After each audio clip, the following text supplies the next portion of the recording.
प्रिय श्रद्धालुओं, जय श्री कृष्णा, जय श्री राम, जय श्री राधे राधे, जय श्री महाकाल, जय माता जी की। इस वीडियो में आपको देवी भागवत के महात्म भाग 2 श्रवण कराएंगे। देवी भागवत का नवरात्रि में श्रवण करने का बड़ा भारी महत्व है, तो आप भाग 2 श्रवण कीजिएगा। सूत जी कहते हैं, व्यास जी भगवान विष्णु के अंश हैं, पराशर जी उनके पिता और सत्यवती माता हैं। व्यास जी ने वेदों को 4 भागों में विभाजन करके उन्हें अपने शिष्यों को पढ़ाया, किंतु जो संस्कारहीन नीच कुल में उत्पन्न वेद पढ़ने के अनधिकारी एवं स्त्रियों और मूर्खजन है, उन्हें धर्म का ज्ञान कैसे हो, यह चिंता उनके मन में जाग उठी। तब स्वयं मन में विचार करके उन्होंने उक्त प्राणियों के धर्म ज्ञानार्थ पुराण संहिता का संपादन किया। 18 पुराणों की रचना करके उनको मुझे पढ़ाया, महाभारत की कथा भी सुनाई।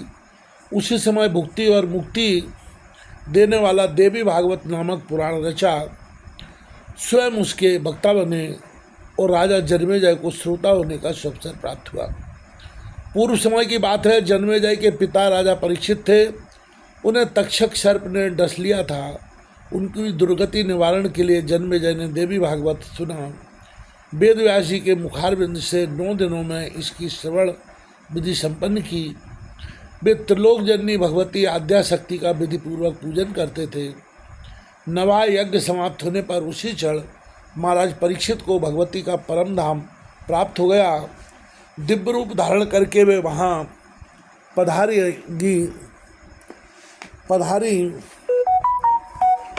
पिता को परम धाम प्राप्त हो गया। यह देखकर राजा जन्मेजय को अपार हर्ष हुआ।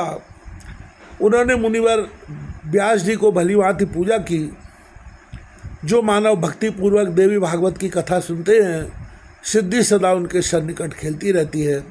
अतः उन्हें निरंतर इस पुराण का श्रवण करना चाहिए।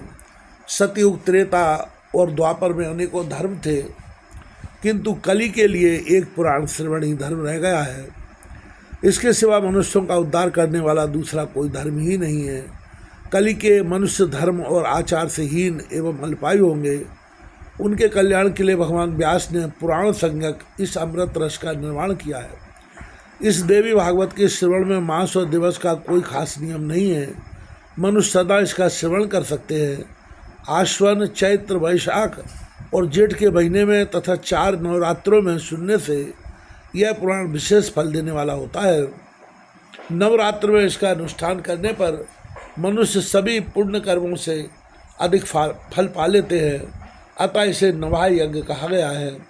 जो कलुषित विचार वाले पापी, मूर्ख, मित्रद्रोही, वेद की निंदा करने वाले, हिंसा में संलग्न और नास्तिक हैं, उनका भी कल में इस नवा यज्ञ से निस्तार हो जाता है।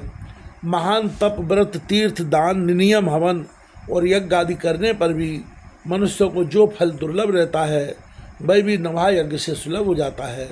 अतः देवी भागवत सर्वोत्तम पुराण माना जाता है। धर्म, अर्थ, काम और मोक्ष की प्राप्ति के लिए यह सर्वोपरि साधन है। सूर्य के कन्या राशि में स्थित होने पर आश्वन मास के शुक्ल पक्ष में अष्टमी तिथि के दिन श्री